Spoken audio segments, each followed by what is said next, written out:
Hi, and welcome to this video lecture about sound connectors and cable. And I think we'll just jump right into it. There are four primary styles of audio connectors.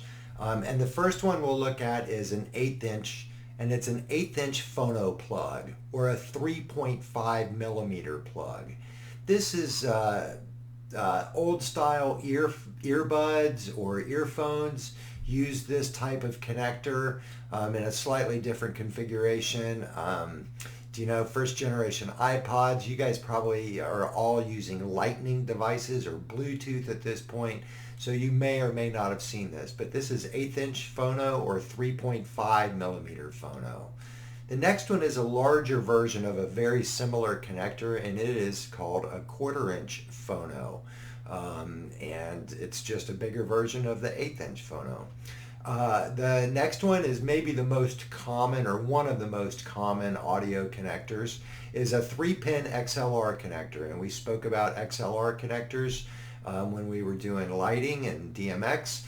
It is the exact same connector. The difference is in the cable.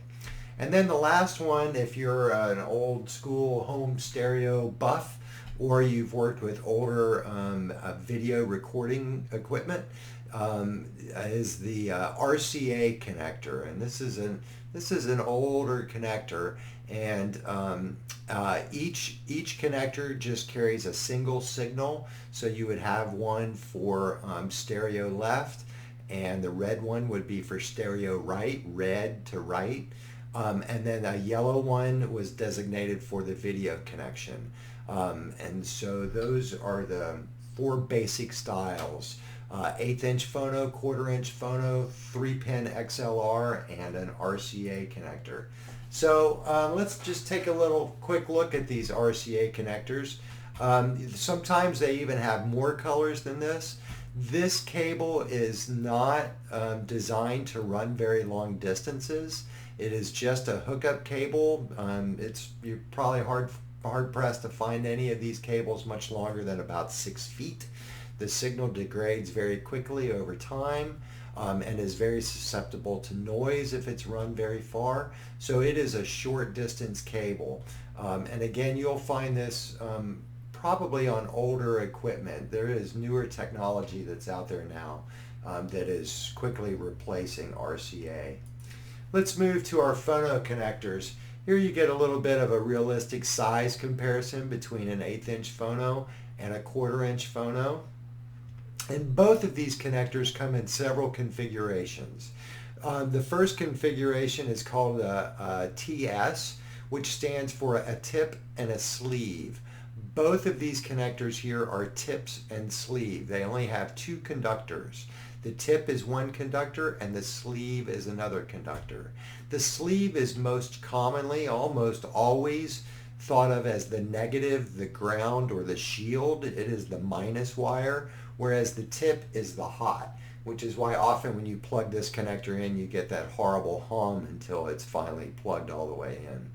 Right? The next configuration is a TRS, which stands for a tip, ring, and sleeve. This style of connector actually has three conductors in it. The tip is one conductor, the ring is the second conductor, and the sleeve, again, is the ground or the shield. If you're dealing with earbuds that have a microphone on them, they will often be a TRRS. This is not a typical configuration for an audio connector. This is for an audio and a microphone. The tip would be stereo left. The first ring is stereo right. The second ring back, or the last ring in the back, is the microphone, and then the remainder of the sleeve is the ground. So tip sleeve, tip ring sleeve, and a tip ring sleeve. Right? And so maybe I fibbed to you. Let's see, the ground for the microphone is here, and then the microphone is the last one. Right? So that's the 3.5 millimeter connector. Next we'll go to the XLR. The XLR is a wonderful connector. It's a locking connector, so things stay together. It's a very solid connector. It's very robust. You can beat it up. The conductors are protected so you can't bend the pins. It is 3 conductors plus the shield, or plus the casing. The metal casing actually counts as a conductor even though it is not used. But the 3 pins on the inside are actually what complete the electrical connection for audio equipment. When we move into power, sending power to speakers between amplifiers and speakers, right? Now we're talking about actually sending some high power and some voltage and current similar to lighting equipment. This connector is called a Speakon. It's speaker for speak and then on, Speakon. I don't know who thought it up, but they did. It comes in 2 conductor version or 4 conductor version. So there's a couple of different styles of it. It should not be confused with our lighting PowerCon. They will not mate up. They are not interchangeable for any reason.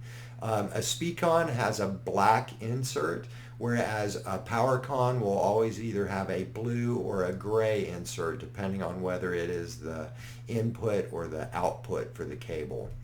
Speakon connectors are the same gender, right? So they will have the same gender on each end, right? Much like a PowerCon, they were not designed to plug end to end. In order to extend them, you need one of these little barrel connectors that fit on the end and would allow another Speakon connector to go in the end of it. You can buy a receptacle for this type of cable, right? So that it is possible to build an extension, but in its most native form, a Speakon has the same gender, the same style of plug on both sides.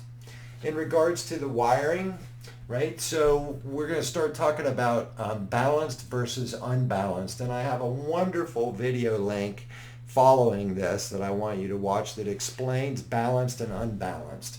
However, to send a balanced signal, you have to have 3 wires. You have to have 3 conductors. So you need a hot, a cold, and then you also need a ground or a shield. We'll talk about the shield in just a little bit. Since microphone signals are very sensitive, you need to protect them. And so by wrapping all of the conductors in a shield, we're able to protect the wire from absorbing unwanted radio signals or unwanted electrical interference. In the soldering of this, that's the pin configuration for a balanced 1/4-inch phono jack, and then the pin configurations both looking at the connector from the front and then looking at it from the back. This is the microphone cable, and I just spoke to you about the shield. The shield is actually this foil wrapper. This foil wrapper that wraps around both of the plus and the minus wire.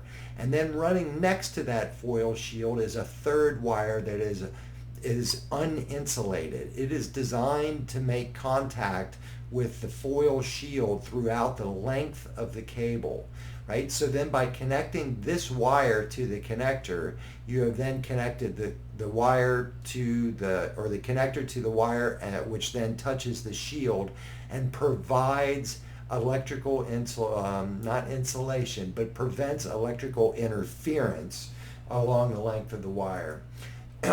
This is the backside of looking at a soldered connection. Again, I have a lovely video if you choose to look at how to solder.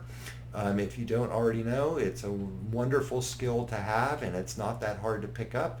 But as you look at it, pin 1 will always be the shield, and pin 2 will be the data minus. I have to go back. One more. No, pin 2 is the hot, and pin 3 is the ground. So 1 is the shield, 2 is the hot, and 3 is the ground.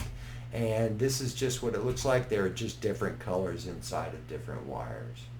So that's connectors. So if we're looking at this picture here, you can see that the three connectors on the left side of the screen are balanced. They have three conductors. There are 3 pins on this XLR cable and this XLR cable or connector, and then there are also 3 conductors on this 1/4" phono.